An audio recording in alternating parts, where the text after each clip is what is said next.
को भगवान शिव और माता पार्वती समेत उठाकर लंका ले जाने की सोची। जब रावण कैलाश को उठाने लगा तो भगवान शिव ने बस अपने पैर का एक अंगूठा दबाया और रावण 1000 साल के लिए पहाड़ के नीचे फंस गया। हिंदुओं की तरह ही बुद्धिस्ट मानते हैं कि कैलाश पर्वत पर बुद्धिस्ट देवता चक्र संवर अपनी पत्नी वज्रारी के साथ मेडिटेशन करते हैं। इसी तरह जैन धर्म में कैलाश को अष्टपाद कहा जाता है, जहां पर पहले तीर्थंकर ऋषभदेव ने लाखों साल तपस्या की और मोक्ष प्राप्त किया। इसी तरह है बौद्ध धर्म, जिसके बारे में आप में से ज्यादातर लोग शायद नहीं जानते होंगे, क्योंकि ये तिब्बत का प्री बुद्धिस्ट इंडिजीनियस रिलीजन है, यानी कि बुद्धिज्म के आने से पहले तिब्बत में इस धर्म में ज्यादातर लोग माना करते थे। इसमें माना जाता है कि कैलाश वो एक्सिस है जहां स्वर्ग और धरती मिलते हैं।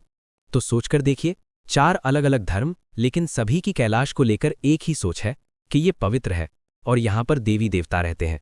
कैलाश के अलावा पूरी दुनिया में सिर्फ एक ही और ऐसा पहाड़ है जो 4 धर्मों में पूजा जाता है, और यह है श्रीलंका का श्रीपादा यानी एडम्स पीक।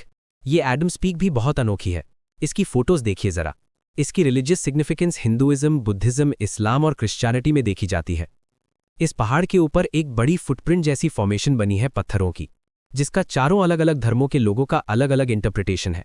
लेकिन कैलाश पर आए तो कैलाश पर्वत को हिमालय का सबसे पुराना पहाड़ भी बताया जाता है, लेकिन ये बात सच नहीं है।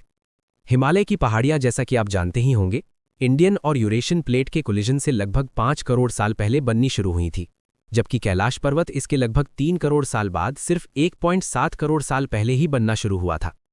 इस पहाड़ को अगर आप सैटेलाइट व्यू से देखोगे तो आपको इसके पास 2 लेक्स भी दिखाई देंगी। एक है मानसरोवर लेक और दूसरी है राक्षस ताल।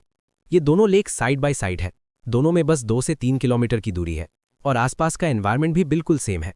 लेकिन कमाल की बात यह है कि मानसरोवर लेक का पानी मीठा है, जिसे पिया जा सकता है। इसमें मछलियां और प्लांट्स भी हैं। और दूसरी तरफ राक्षस ताल का पानी खारा है, इसमें बहुत ज्यादा नमक है, इसे पिया नहीं जा सकता और इसके आसपास कुछ उगता भी नहीं है। ये सही में एक नेचुरल वंडर है दोस्तों। 2 लेक्स एक दूसरे के बगल में एक ही जगह पर, लेकिन एक का पानी सॉल्ट वाटर और दूसरे का पानी फ्रेश वाटर। ऐसा कैसे हो सकता है? इसकी बात आगे वीडियो में करते हैं। लेकिन लोगों का मानना है कि मानसरोवर लेक देवताओं का बादिंग प्लेस है और राक्षस ताल राक्षसों का। कहा जाता है कि रावण ने राक्षस ताल पर ही भगवान शिव को खुश करने के लिए तपस्या की थी।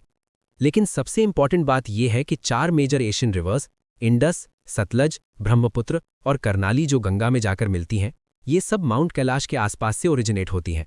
ये नदियां करोड़ों लोगों को पानी देती हैं।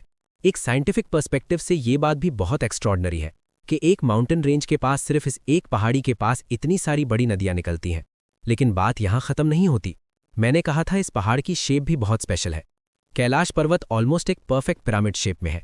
इसके 4 फेसेस हैं, नॉर्थ, साउथ, ईस्ट, वेस्ट, जो 4 दिशाओं की तरफ अलाइंड है। ऐसा एक नेचुरल माउंटेन में होना बहुत बहुत रेयर बात है। इतना रेयर होने की वजह से ही कैलाश को लेकर बहुत सी बातें कही जाती है।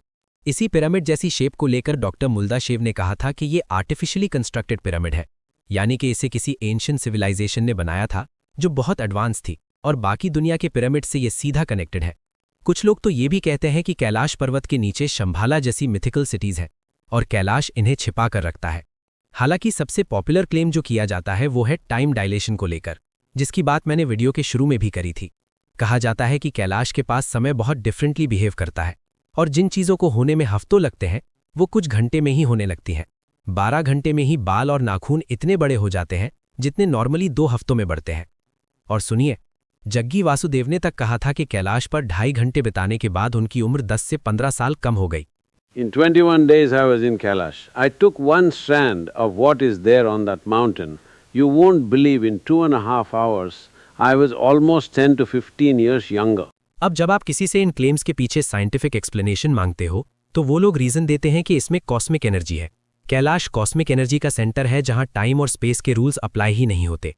कुछ लोग तो ये भी कह देते हैं कि कैलाश असल में एक दूसरी दुनिया और डायमेंशन में जाने का गुप्त द्वार है और इसी कारण से टाइम यहां बड़े डिफरेंटली बिहेव करता है।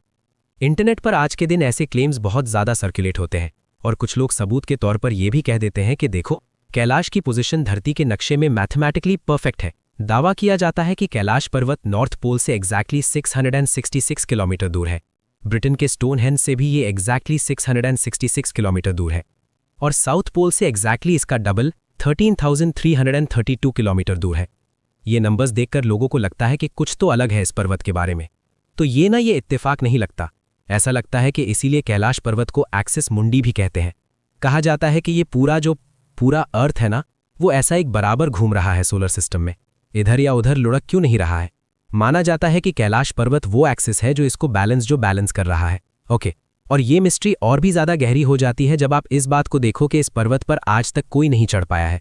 माउंट एवरेस्ट की हाइट से कैलाश पर्वत 2200 मीटर छोटा है।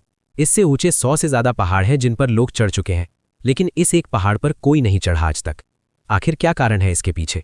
दावा किया जाता है कि कैलाश पर जो भी चढ़ने की कोशिश करता है वो किसी न किसी कारण से रोक दिया जाता है।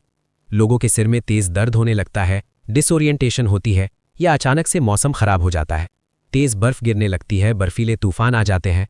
लोगों का कहना है कि यहाँ कोई इनविजिबल फोर्स है जो एक सर्टेन पॉइंट के बाद किसी को भी ऊपर नहीं जाने देती। आइए इसके पीछे की असलियत जानते हैं।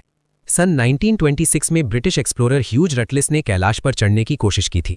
उन्होंने तब इसे देखकर कहा था कि ये अटली अनक्लाइमेबल है। उन्होंने लिखा कि इसका नॉर्थ फेस लगभग 90 डिग्रीज के एंगल पर है और इतना ज़्यादा ढलान है कि इस पर बर्फ भी नहीं टिक पाती। जब इन्होंने चढ़ने की कोशिश करी तो ये कैलाश पर 5486 मीटर की ऊंचाई तक पहुंचने में कामयाब रहे थे, लेकिन उसके आगे नहीं बढ़ पाए। कारण था कि कैलाश बादलों में घिरा हुआ था। ह्यूज के साथ एक ब्रिटिश इंडियन आर्मी के कर्नल RC विल्सन आए हुए थे, जिन्होंने साउथ की तरफ से चढ़ने की कोशिश की और एक ऐसा रास्ता ढूंढ लिया था जिससे माउंट कैलाश की चोटी पर चढ़ा जा सकता था। इस रास्ते को देखकर उनके शेरपा सेन ने उनसे कहा, साहब हम यहां चढ़ सकते हैं। लेकिन जब विल्सन ने चढ़ने की कोशिश करी तो वो भी यहां नहीं चढ़ पाए। उनके कदम रखते ही पत्थर हिल गए और अचानक से मौसम खराब हो गया। अचानक से बर्फबारी होने लगी और विल्सन के सर के ऊपर तेजी से बिजली पड़ गई। लेकिन इसके पीछे कोई सुपरनैचुरल फोर्स नहीं थी, बस नेचर था।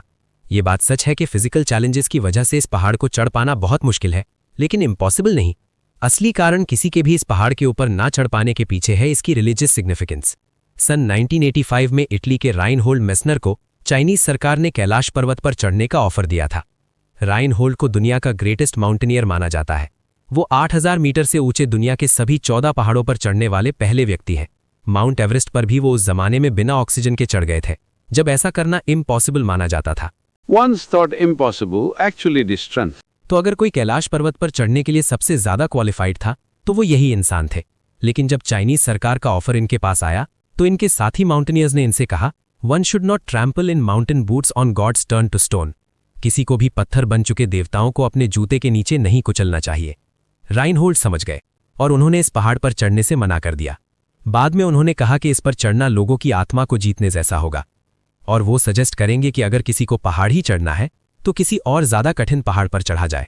इसी तरह ब्रिटिश एल्पाइन क्लब के प्रेसिडेंट रहे डग स्कॉट का भी कैलाश पर्वत को लेकर कहना था कि ये कोई बहुत डिफिकल्ट पहाड़ नहीं है, लेकिन कैलाश पर चढ़ने के बारे में सोचना भी उस चीज को नीचा दिखाना होगा जिसे लोग पवित्र मानते हैं। साल 2001 में स्पेनिश क्लाइंबर जीसस मार्टिन्स नोवास को चाइना से कैलाश क्लाइंब करने की परमिशन मिल गई।